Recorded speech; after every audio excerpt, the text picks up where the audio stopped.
प्रश्न संख्या 101।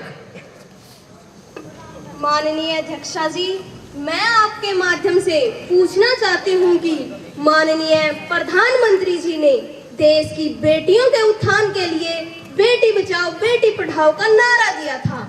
आज अध्यक्षा जी, आज बेटियों और महिलाओं पर होने वाले अत्याचारों के आंकड़े चौंकाने वाले हैं। नेशनल क्राइम ब्यूरो की रिपोर्ट के अनुसार देश की 107 महिलाएं प्रतिदिन रेप की शिकार हो रही हैं। इसमें भी 12 वर्ष से कम उम्र की बच्चियों के साथ यौन शोषण की घटनाएं अधिक घटी हैं। दिल्ली, कठुआ और शिमला जैसे बड़े शहरों के बाद छोटे छोटे कस्बों जैसे हरियाणा के उतलाना में 6 वर्षीय बच्ची के साथ दुष्कर्म के बाद हत्या कर दी गई। 19 मई 2019 को पंचकुला शहर की 5 वर्षीय बच्ची के साथ दुष्कर्म तथा 28 जुलाई को अंबाला शहर की 10वीं कक्षा की छात्रा के साथ दुष्कर्म की घटनाएं आए दिन घटित हो रही हैं।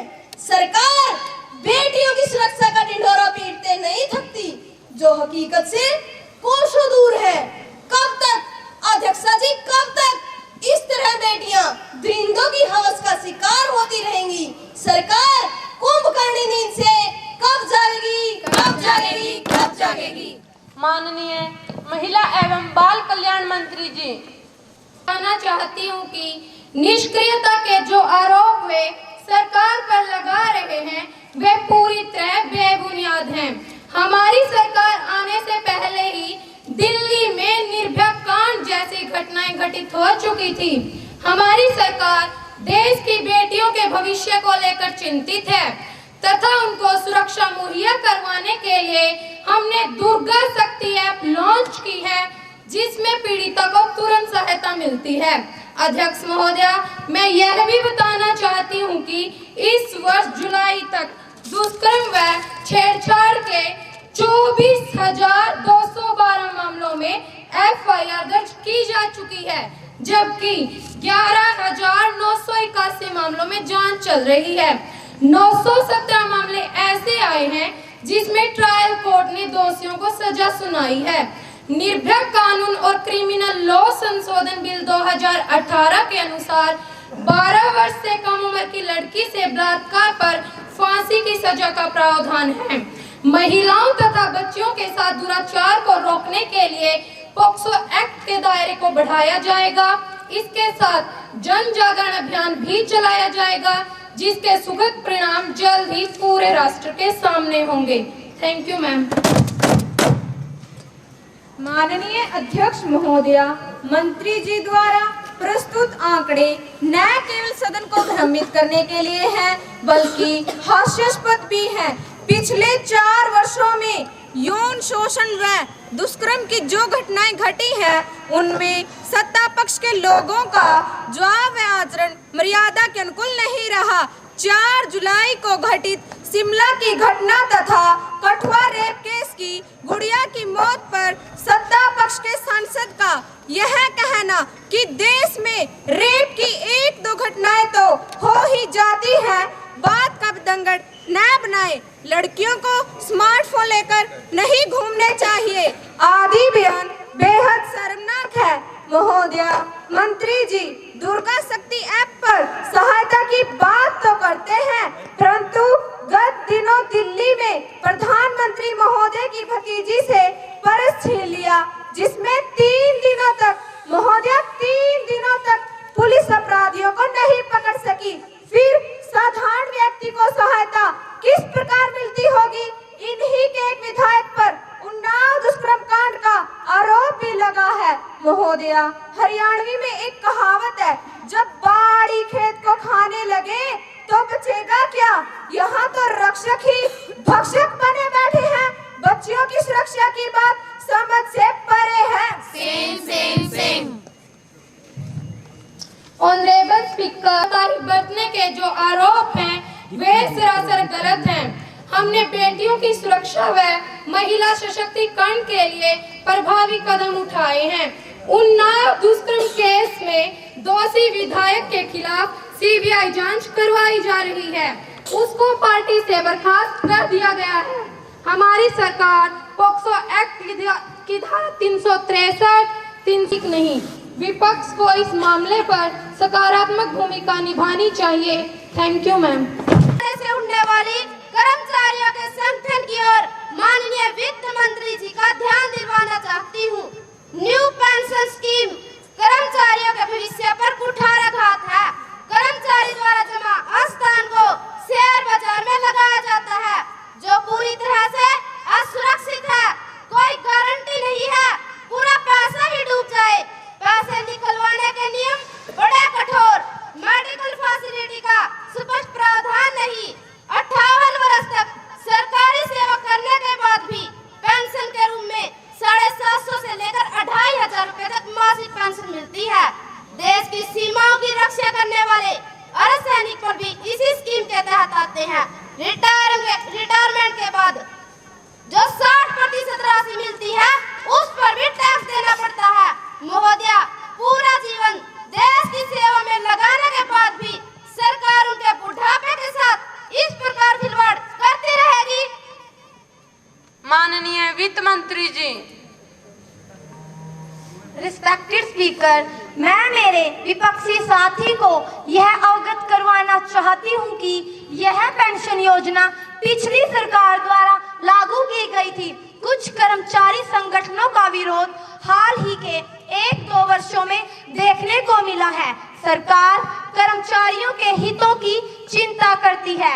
10 दिसंबर 2018 की कैबिनेट बैठक में अंशदान को 10% से बढ़ाकर 14% तक करने का निर्णय लिया गया।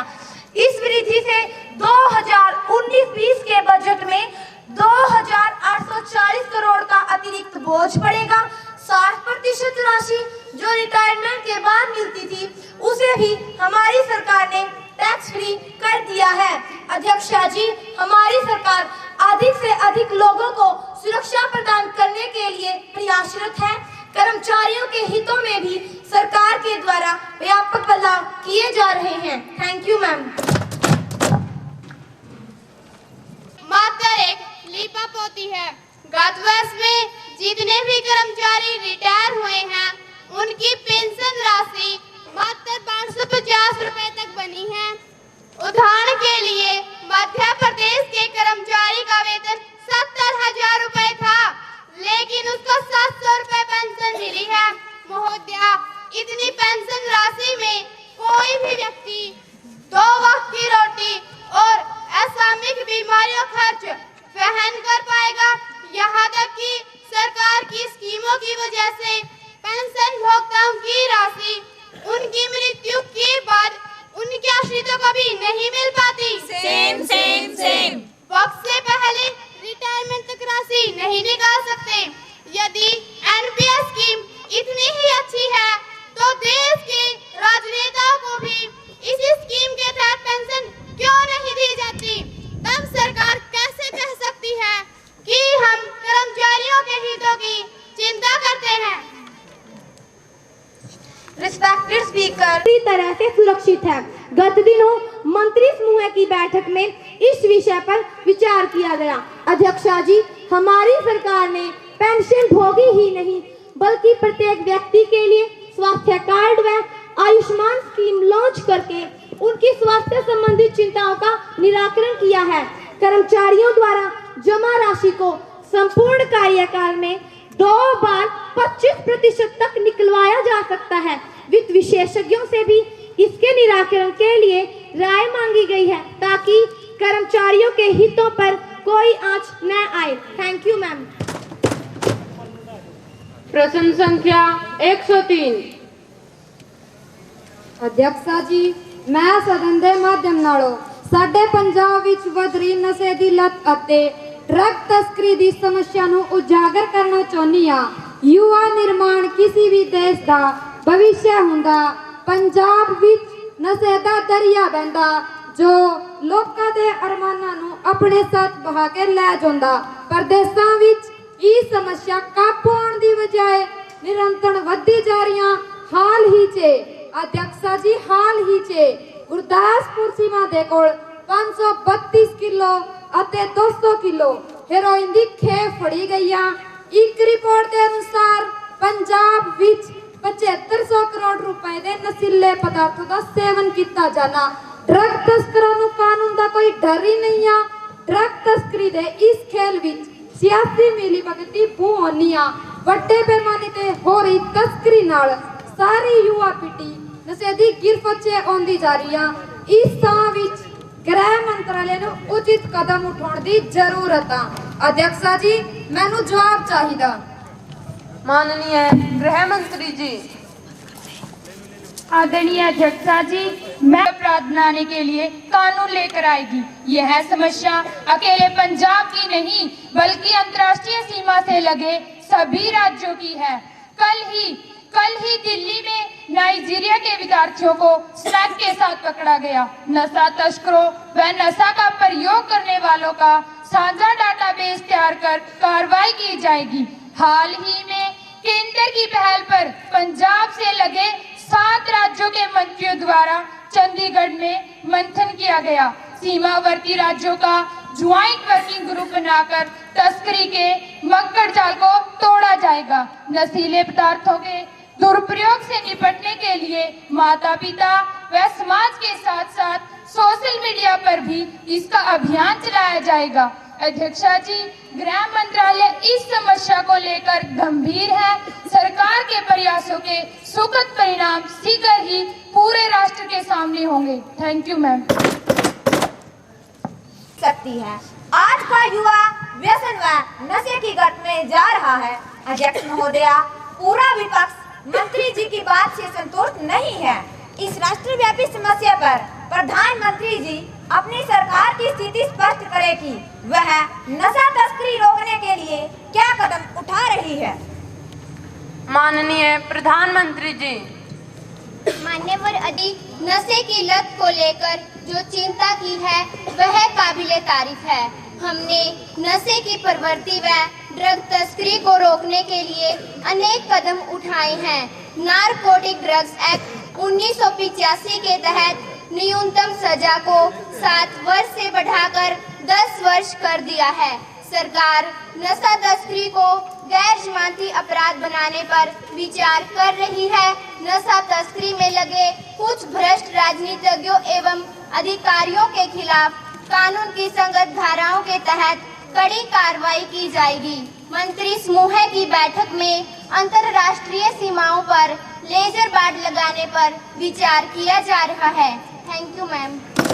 होता है तथा शून्यकाल आरंभ होता है। माननीय अध्यक्ष महोदया, धीरे निजी हाथों में सौंपे जाने की तैयारी चल रही है। अभी हाल ही में 23 रेलवे स्टेशनों को नीलामी के माध्यम से PPP के तहत निजी हाथों में सौंप दिया गया है। हबीबगंज रेलवे स्टेशन को पूरी तरह से निजी कंपनी को दे दिया है। दिल्ली से लखनऊ तक तेजस रेलगाड़ी पूरी तरह से निजी कंपनी की है। भारतीय रेलवे की पार्सल सेवा को ई-कॉमर्स कंपनी अमेजन इंडिया के निजी हाथों में सौंपा जा रहा है। ऐसा करने से देश में बेरोजगारों की फौज खड़ी हो जाएगी। सरकार ने प्रत्येक वर्ष 1 करोड़ रोजगार मुहैया करवाने का वायदा किया था। क्या सरकार ऐसे ही रोजगार मुहैया करवाएगी? रोजगार देने की बजाय सरकार रोजगार छीन रही है। ये मैं ही नहीं, हिंदुस्तान टाइम्स की रिपोर्ट कहती है। सेम। माननीय रेल मंत्री जी। मान्यवर महोदया जी, विश्व स्तरीय सुविधाएं देकर ही विदेशी निवेश को भारत में लाया जा सकता है। नई नई कंपनियां आएंगी तो लोगों को रोजगार